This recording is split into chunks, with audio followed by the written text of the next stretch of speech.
Orientalismos, la construcción del imaginario del norte de África y del Próximo Oriente,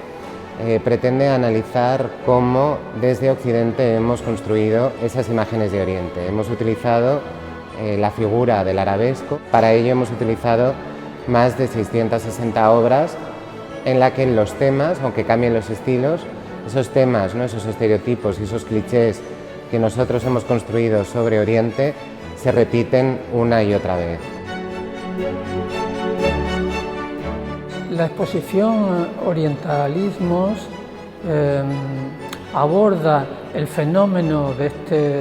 que se ampara bajo este término, que normalmente se interpreta como una tendencia artística, literaria, decorativa, que estuvo en boga a lo largo principalmente del siglo XIX, pero intentamos interpretarlo como un dispositivo de construcción ideológica, de construcción de una visión del mundo que se extiende más allá de esos límites cronológicos, y lo que intentamos es que mediante una combinación, una selección de esos elementos y la combinación de los mismos revelen su finalidad en ese sentido de adoctrinamiento ideológico y de construcción de una visión determinada del mundo.